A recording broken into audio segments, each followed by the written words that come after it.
To ask, dun sa mga abandoned projects nyo, how much of a percentage of that yan sa total projects, and are there any repeat offenders given na 1 year lang yung blacklist? Baka you could, sige, just in the interest of time, could you just submit that to the committee, and then we could probably look at recommendations if we could extend the period of blacklisting already, given that this is a national security concern, then these are national projects when you think about it. Okay, Representative Garin, please, you have the floor. Thank you, Mr. Chair. Mr. Chair, may I inquire from the Department of Agriculture, can he make a brief rundown on the determinants of price of rice?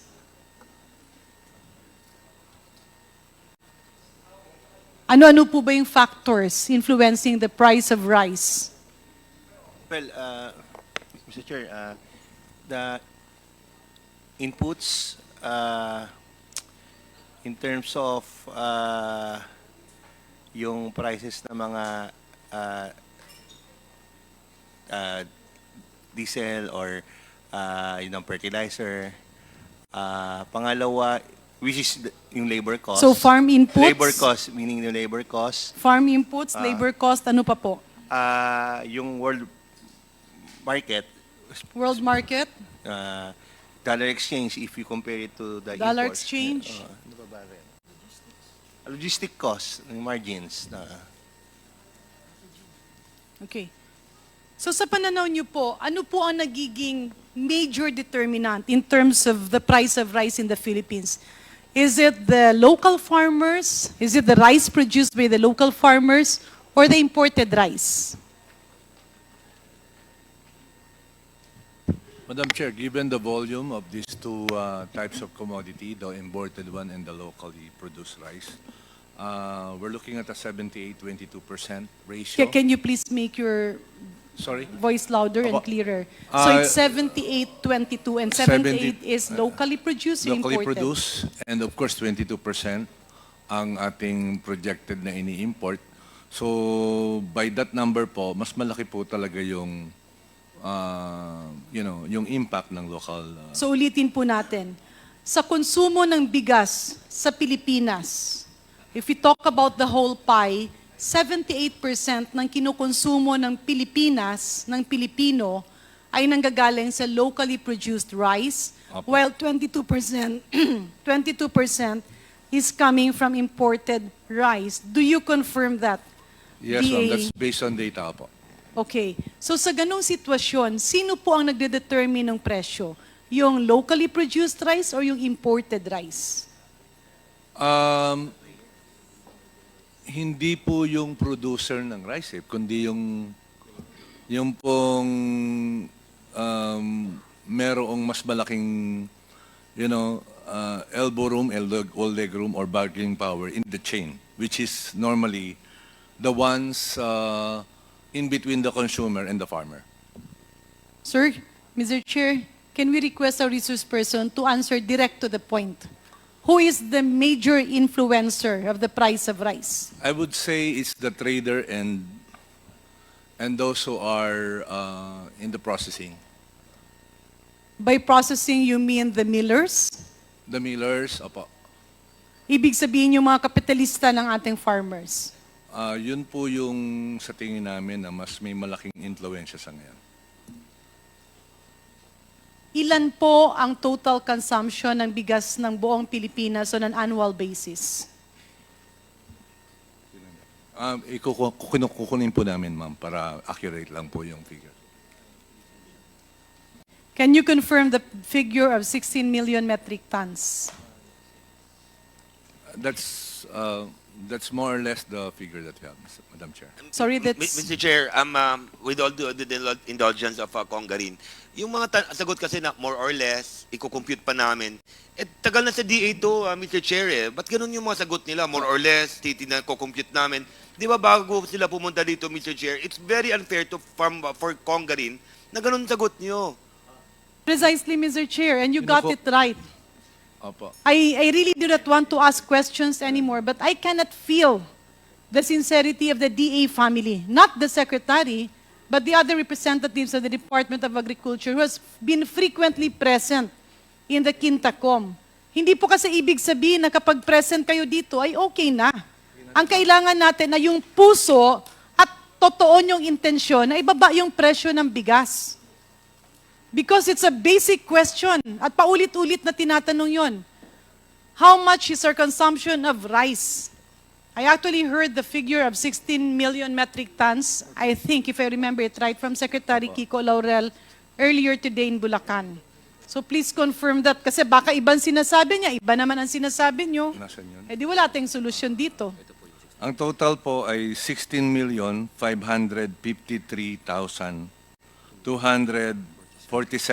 total utilization po. Kung saan 39,541 po yung para sa food. Okay. Thank you for that, Mr. Chair. So, ang ibig sabihin, 78% ng kinakain ng mga Pilipino na bigas ay nanggaling sa ating local farmers. 22% ang nanggaling sa imported. Yun And po- if you talk about business-wise, it simply means, ang ibig sabihin noon, yung player, yung nagdidikta ng presyo, ay ang local na presyo.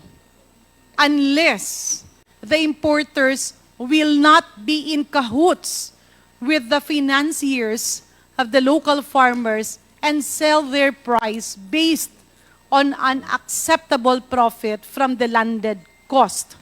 Ang ibig sabihin, dapat yung 22%, and that is how many million metric tons?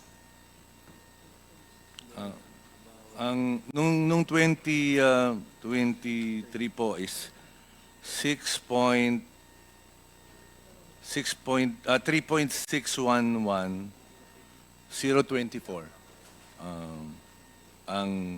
Nung Sorry, 20 6. Apo. 3.6 po. And ngayon po naman, 2024, ang projected po is 4.6 4.6 million metric tons. So Apo. that's roughly 46 million kilos. kilos. Apo. Tama po? Apo. Okay. Kaya ko ito pinupunto, Mr. Chair, kasi napaka-importante ng role ng NIA. Because if NIA can improve the efficiency of our farmers, then we will have a partial solution to the problem. Next, I believe that NIA was orienting us earlier, Mr. Chair, about the contract growing scheme nung palay. Bakit po nito ginagawa? Dahil nakita po dun sa previous Quintacom hearings na ang nagiging problema, yung farmers actually, konti ang kinikita, yung totoong farmers. Kasi, ang nangyayari ngayon, yung mga farmers, kontrolado na sila ng mga kapitalista who are taking advantage of them. Ibig sabihin, sila ang nagbibigay ng binhi, farm inputs, sila nagkakapital, at obligado silang yung mga farmers na sa kanila din ibenta. Can we confirm this from Administrator Guillen? Yes, ma'am. Tama po kayo. In fact, again, ang talagang tungo po ng programa ng contract farming, simula pa lang po yun. Pero ang end goal po niya is to empower yung ating mga farmers para hindi na lang palay ang ibenta kundi bigas. Yung makapture ba nila? Ibig sabihin, yung role ng mga kapitalista ay ginagampanan nyo pakonti-konti para malaki ang kita ng totoo, real farmers, and they will not be bound or tied by the dictates of those who would lend them farm inputs and seeds. Tama po yan, ma'am. Kaya nga sinisikap namin magtayo ng isang cooperative per town. Dahil tignan nyo po, kung merong sariling cooperative ang ating mga farmers, ma-empower natin sila doon, hindi naman din natin mawawala yung mga traders, nandiyan pa rin sila. Ano po. Kasi, again, ang target natin would be, in the end, complementation ng hindi naman competition talaga na matindi. Ano? Pero ang Ang ibig nyo lang po sabihin is dahil yung farmer ay nakatali. Because napipilitan silang umutang ng napakalaki ng interest at hindi sila pwedeng magbenta ng tamang presyo ng kanilang palay. Kaya lubog na sila sa utang, ang liit pa ng kita, pero yung kumikita, ang hindi masyadong naghihirap. Kaya ito ngayon ang pinapasok ng NIA sa inyong rice contract growing program. Do we get it right, Mr. Chair? Yes, ma'am. Admin Guillen? Actually, In other words, will you confirm my statement that there is apparent collusion among financiers of our local farmers.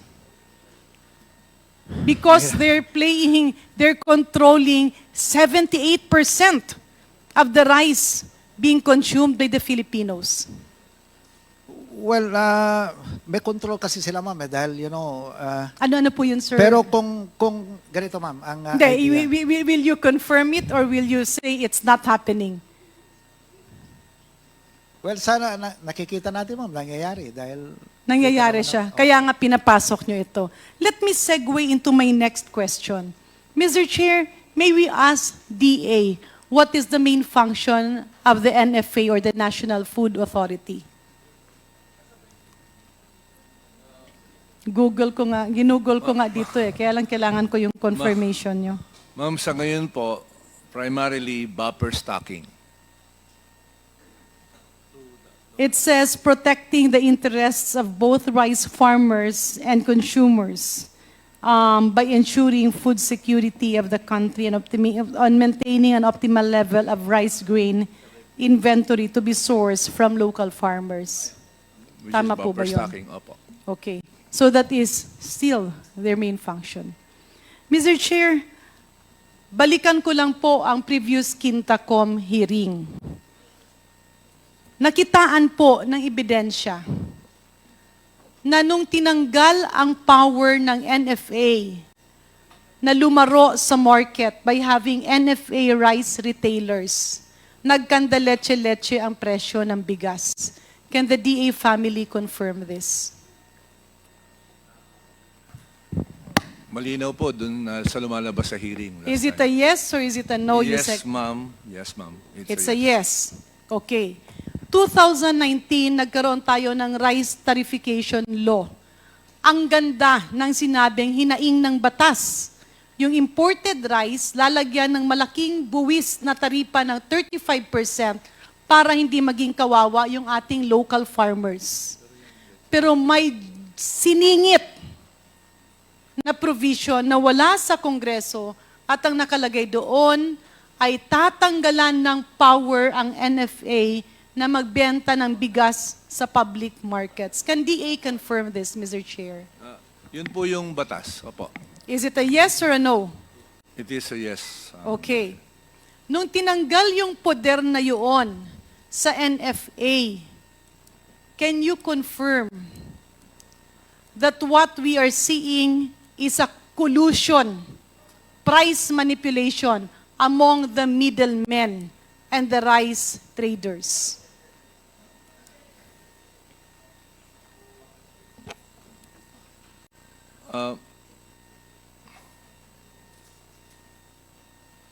Right now, ma'am, wala po kami sa position, ako personally, to confirm Hindi, that. sa pananaw nyo Mr. nga. Chair, again Pananaw with the po. indulgence of Congresswoman Garin, these gentlemen had been with the Department of Agriculture for quite some time. And it seems that they're afraid to answer, Mr. Chair. It's either they're afraid to answer or they have done nothing yet, Mr. Chair, on the issues that were raised by Congarin. Let me warn them, Mr. Chair, that if ever they will not be able to answer Congarin, somebody might spend Christmas in the House of Representatives, Mr. Chair. Madam Chair, the question is asking for a conclusion. Mr. Chair, I'm not asking for a conclusion. Let me reiterate my question. And Mr. Chair, with due indulgence, and I hope the DA family will understand this, the reason why we keep on asking this, kasi kailangan kasi makita ng taong bayan na seryoso kayo na ipababa natin ang presyo ng bigas by not tolerating the apparent collusion that is happening among the middlemen. Kanina, klarong-klaro na sinabi ng ating mga wholesalers before our secretary, your boss, Secretary Kiko Laurel, lahat sila, hindi isa, hindi dalawa, lahat sila na nandun sa intercity. Pare-pareho sila ng sinabi. And we even have the list of prices that they were selling to retailers and middlemen. At ang sinasabi nila, ang presyo nila ay nasa 38 to 40 kilos. And even 45 per kilo. So ang ibig natin sabihin dito, Mr. Chair, kapag hindi natin nakikita yung political will, hindi matatakot yung ating mga nagsasabuatan sa baba. So to reiterate, I mean, we have here a great economist and a former president who also led this country and who understands the demand for rice and the pricing of rice. At meron ding mga ginawa nung kapanahonan ni Ma'am, kaya nakita naman natin yung paglaro ng presyo ng bigas. So we go back. When the NFA was barred from selling through NFA rice retailers in the public market, can you say that somehow the greatest contributor to increase in the cost of price is the apparent collusion among middlemen, resulting to a lower price among the wholesalers, but a very big increase in price sa retailer? To quote Mr. Chair, ang sinasabi kanina ng mga wholesalers, hindi namin maintindihan kung ano ang nangyayari. Kasi ang bentahan namin ay nasa 38 hanggang 48 pesos. Maximum na yan, glutinous rice na yan. Pero nabibenta siya sa merkado at 60 pesos. The selling price is somewhere around 50 to 60 pesos. And everybody was confirming that. So may we again ask, Mr. Chair, the Department of Agriculture, nung tinanggalan ng power ang NFA na magbenta through NFA rice retailers in the public markets, nagkaroon ba ng tila abuso sa baba at collusion sa mga middleman na parang ang nangyayari is when the cat is away, the mouse will play. Kaya kanya-kanya silang pataasan ng presyo. Please respond, DA. Yes, there is an apparent collusion, given the scenario that we've discussed, Madam Chair. Mr. Chair, that's why I'm asking these questions again. Because we need to have greater voices, not only from members of Congress, but from the DA family themselves who are overseeing these things, and DTI, if we have a DTI rep here, and even the wholesalers, importers, farmers, and retailers. Kasi ang daming napagbibintangan dahil hindi pa kasing lakas ang boses nyo na aminin na may problema para magkaroon ng amendment ng batas agad-agad at mabigyan ito ng long-term solution. But let me go back, Mr. Chair. Nung nagkaroon ng panukalang batas na ito, na ang nangyari, problemado ang driver kasi may mga akusasyon sa NFA, ang ginawa ay hinulog ang bus. So if there is a bus with a problematic driver, you change the driver. You don't ban the bus. Kasi wala nang masasakyan. Ang nangyari dito, yes, nagkaroon ng mga akusasyon, pero pinatay ang kapangyarihan ng NFA na magkaroon ng impluensya sa market price. And Mr. Chair, may we appeal to the DA family to be noisier. Kasi hindi pwedeng hindi nyo sinasabi yung katotohanan na nagkakaproblema kayo and we end up blaming each other. It will be really better, Mr. Chair, if DA will do away with all their fears and call or label an apple, that this problem cannot be solved. It will be a repeating problem unless the government will be given an opportunity to enter the market once there are red flags on possible price collusion. Can we get that assurance from the Department of Agriculture? Yes, Madam Chair. In fact, last hearing po, binanggit po ng aming sekretaryo na hinihingi lang niya sa Kongreso na payagan na mabigyan ng pagkakataon ang Department of Agriculture at ganun din ang NFA na makapag-intervene sa merkado sa mga ganitong sitwasyon. Mr. Chair, for the record, Congress has always been supportive of that. Pero pagdating sa Senado, tila medyo natatameme kayo, kaya yung ginagawang batas ng Kongreso ay naiibsan. Kaya kailangan yung sabihin na merong malaking problema.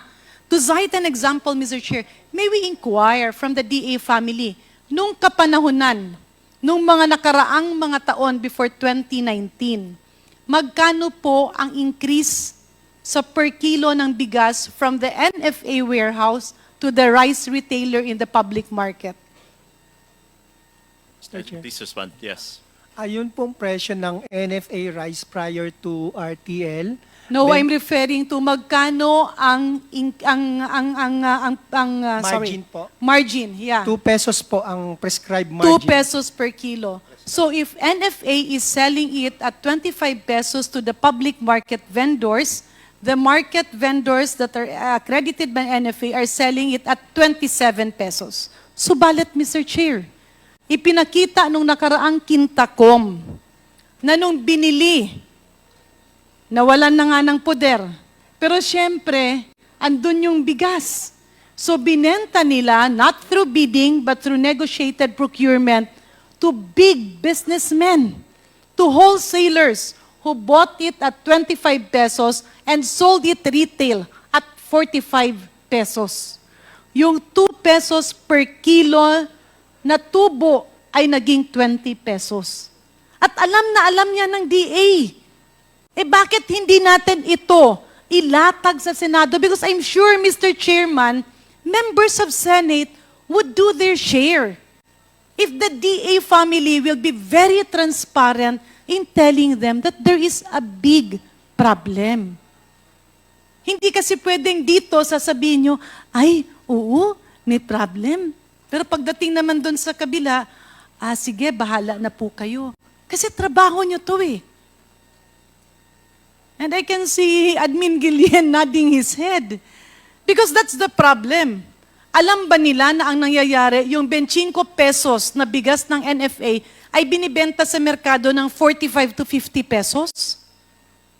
And this is something that you should convey. We will also try to do our part, but you have to play your role. Can we get that assurance from the DA family, Mr. Chair? Yes, Madam Chair. Maraming salamat po. Labs na labs talaga namin kayo. Mr. Chair, let me go back to the last Kinta-Com hearing. And during that hearing, I had very high regard to Admin Larry Lacson. Kung ko po siya nakilala, and he was telling us that he has been in government for long. And the minutes will bear it out, Mr. Chair, when he said, problema talaga nung nawalan na sila ng poder na magbenta through NFA rice retailers kasi nagsasabuatan sa baba sa public markets, wala na silang magawa. And we asked him, how can we help? And they said, amend the law. But then he added something. And I clearly remember that. Ang sabi niya, Mr. Chair, may problema nga kami eh. We have approximately 5.6 million to 6 million metric tons of aging rice. And we don't know how to dispose of that if we will not be authorized by law. Can we confirm this, Mr. Chair, from Admin Lacson? Please respond. Yes. Mr. Chair, tama po, nabanggit ko, meron po kaming stocks na 5.55 million bags, not metric tons, bags of equivalent milled rice. So this is bags, Bags po ito. not metric tons. Not Okay, Bags po. okay. Then you should have corrected that when we were doing the computation. Because we even computed that at around 275 million kilos, remember? Nasa sa 275,000 metric tons. Okay, ulitin natin, ulitin natin. Teka. Tama po bumagsak yun sa inyo, kilos lang po. Kilos, okay. So meron kayong 5,600,000 sacks at 50 kilos. That's 280 million kilos. Mababa pala yung lobat siguro yung computer, yung calculator ko because it was at 275 kilos. I remember that. Remember. And then we asked you, can we flood the market with your 275 million kilos so that all these traders and hoarders will bring out their rice and reduce their price? And your response was, Mr. Chair, baka naman po pwedeng in tranches. And I asked you, how much will you commit? And you gave a commitment of 25 million kilos per month. Do you confirm that, Mr. Chair? Mr. Chair, ang nare-recall ko, we can review the minutes. I mentioned about ideally 25,000 metric tons yung nilalabas ni NFA sa merkado para po yung aming stocks na ira-round up ko na po, 300,000 metric tons ang buffer stock ni NFA. Divided by 12, that's 25,000 metric tons a month. Yeah, Mr. Chair, for us I to- believe we have the records Yes, of the Secretariat. You mentioned even 6 months. That's why we divided it by 6 months. And we asked you about 25 million. Sabi mo, maski 25 million kilos, siguro. Tama po yun, 25 million kilos or 25,000 metric tons per month. Pero ito po, I think the discussion was on the premise na pag nabigyan kami ng kakayahan makapagbenta sa market, ito po yung kaya naming gawin. Mr. Chair, let me move further. During that discussion, ASEC Bebang of DA handling the Kadiwa was there. And we were discussing the fact that NFA cannot sell through their rice retailers. And then I asked, what if we used Kadiwa? Can NFA sell to Kadiwa? And the answer was yes. And that's why the Kadiwa representative through ASEC Bebang came here. And ASEC Bebang was saying, kaya namin pero konti lang yung aming Kadiwa centers. And then I further requested and suggested, will it be possible that instead of NFA having NFA rice retailers, it will now be Kadiwa accredited rice retailers so that NFA is not selling to the public markets, but Kadiwa is doing the task, but Kadiwa will be sourcing it out from NFA. And that was the discussion. Remember? Mr. Yes, Chair. please respond. Opo, during the separate meeting, yun po No, yung no, no, suggestion. no. I was referring to the No. Quintacom meeting. I will go to that separate meeting later. We are referring to, and I believe si ASEC Bebang was referring to dun sa ating aging stocks na binebenta sa Kadiwa. Yun Yeah, po, precisely, 229. but we got the figures from you. And then ASEC Bebang was saying, baka mga ilangan kami ng tulong sa logistics. And then we even discussed further.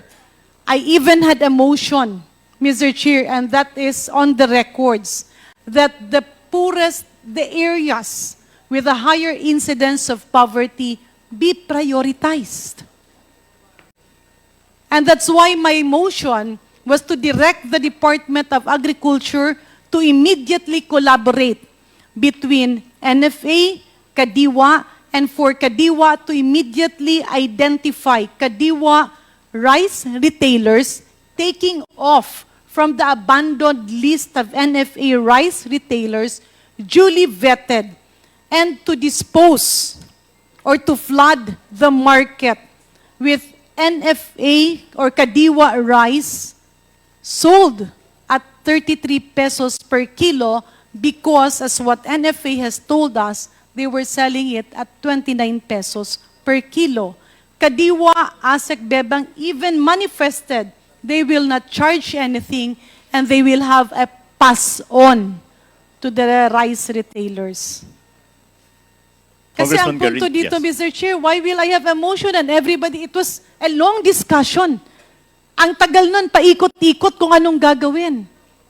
So moving forward, Mr. Chair, to take off from that meeting, there was a smaller meeting with members of Congress. Initially, the plan was NCR, but we ended up, kasi ako nga ang sabi ko, teka, let's have pilot areas muna para matest muna. And we identified Quezon City and Manila. And a meeting was held yesterday with the presence of NFA and ASEC Bebang, and we were actually requesting, baka naman kasi December, mataas ang consumption ng rice. Can we request that the 25 million kilos per month be increased to 50 million kilos only for December and January? Because latter part of February, may harvest ulit yan, pwede nang ibaba.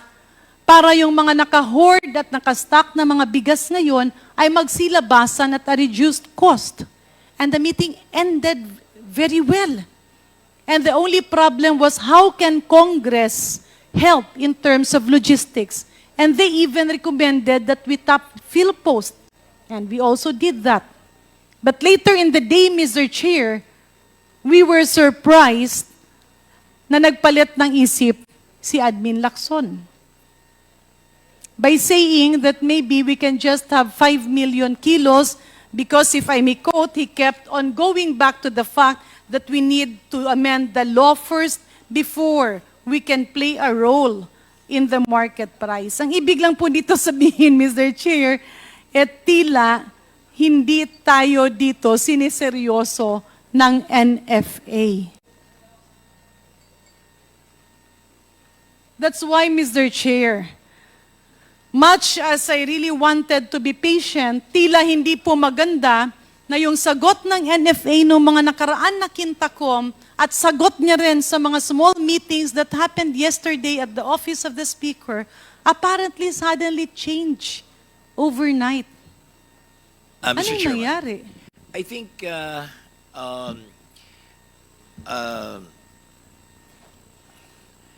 NFA Administrator Larry Lacson is quite reluctant, Mr. Chair, because there is a prejudicial question.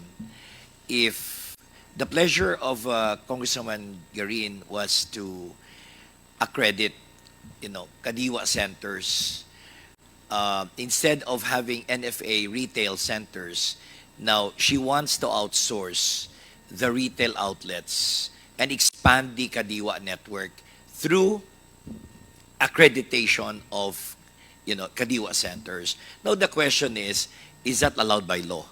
So that is the Yeah, prejudicial Mr. Chair, question. that was also thoroughly discussed after the Kintakom.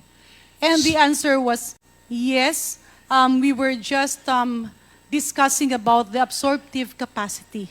Yeah, who rendered... My point here, Mr. Chair, is the fact that hindi ito isang meeting lang eh. Yes. I Yeah, and understand. then at the end of the day, they will just say na, wag muna kasi malulugi daw yung NFA. And I think the problem here is, I'm not sure if they didn't want the 29 or 33 pesos rice. No, so, Yes, whose legal opinion was followed when that discussion was made? I think Administrator Lacson, can you respond? Pertaining to legal po, hindi ko po masabi yon kung pwede yun o hindi. Kasi I'm sure I will not say anything basta legal matters. But what I want to inform the honorable body is that hawak ko po ngayon yung talagang total stocks ng NFA. Lagi ko pong dala ito sa Kinta hearing. Ang composition po ng stocks ni NFA ay merong palay at merong bigas. That's why pag sinasabi ko po, 5.55 million bags of equivalent milled rice. Equivalent kasi po yung iba dyan, palay pa. Ano pong reason bakit i-maintain po natin siya na palay? Kasi alam po natin yung labas sa merkado or yung bili ng DSWD, OCD, very limited po. For this year, 710,000 bags lang ang nabili nila. So, hindi po natin pwede as a diskarte, nagigilingin lahat at once na wala kang sure market. That's why ang sabi ko po, kasi ito yung data, Mr. ang Chair, ating aging rice, if I may, that's my point. Because NFA is changing his answers Yes. now. Yes. During the previous Kintakom, he categorically mentioned 25 million kilos. Kasi ang sinuggest ko, pwede bang ubusin natin yung 275 million kilos? And they said, hindi po, 25 lang per month. Now, The next question, the next discussion, Mr. Chair, already focused on discussion with Kadiwa. Kasi ang Kadiwa naman talaga, umiikot naman sila. And there's no law barring them from getting retailers. But this was a discussion. It's a short term. It's a stopgap measure while awaiting for Congress to amend the law. That was what was being discussed. And if I may, Mr. Chair, yesterday in the presence of the Quezon City and Manila Kongs, with the presence of Congressman Erwin Tulfo, yours truly, at the Speaker's office, the implementation mechanism was already being discussed with ASEC Bebang. At ang pinag-uusapan nun is not the projected. In fact, they were already talking about how many trucks are needed. Kaya nga nagkaroon, and I even mentioned, let's have a chat group for the implementation. And some of the congressmen were saying, can we have that within 2 weeks' time? And DA was saying, no, it's 1 month. And then the next step was supposed to be for the involvement of the mayors, because they can make sure that the market masters will identify the good and the behaving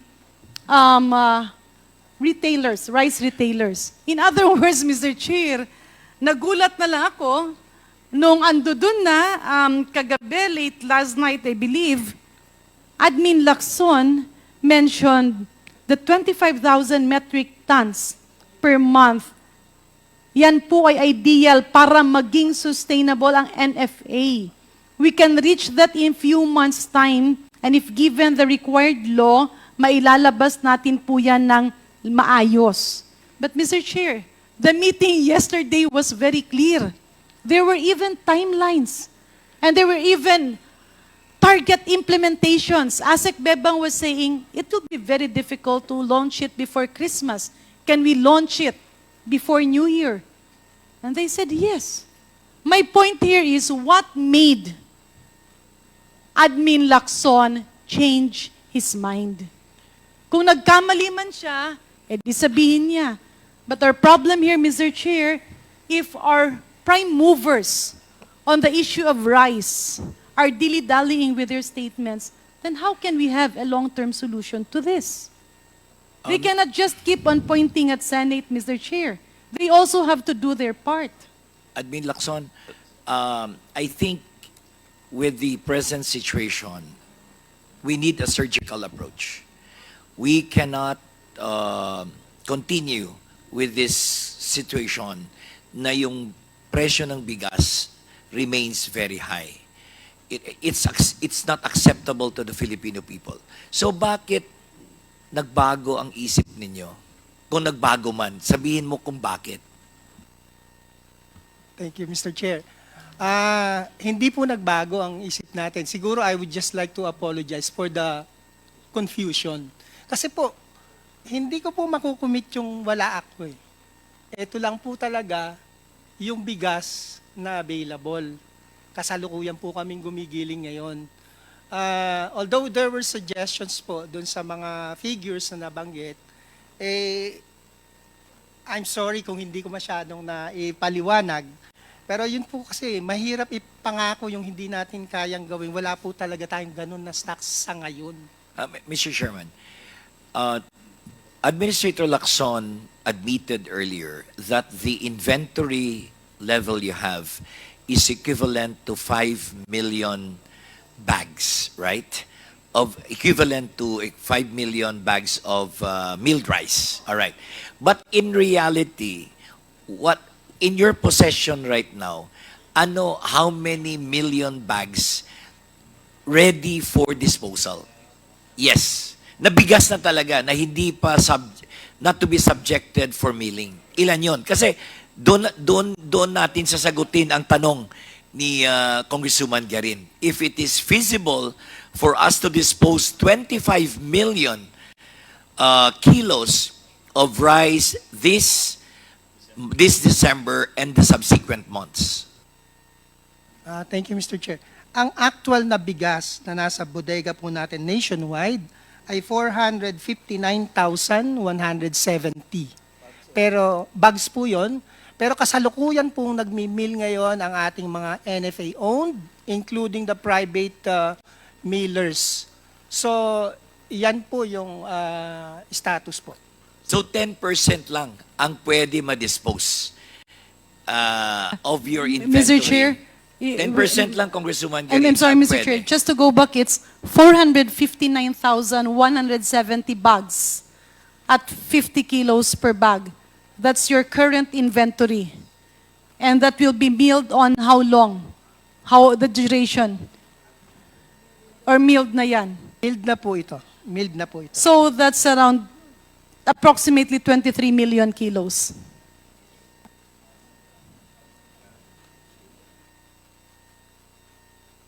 So it's 459,170 bags times 50 kilos. It's 22,958,500 kilos. Are you in the position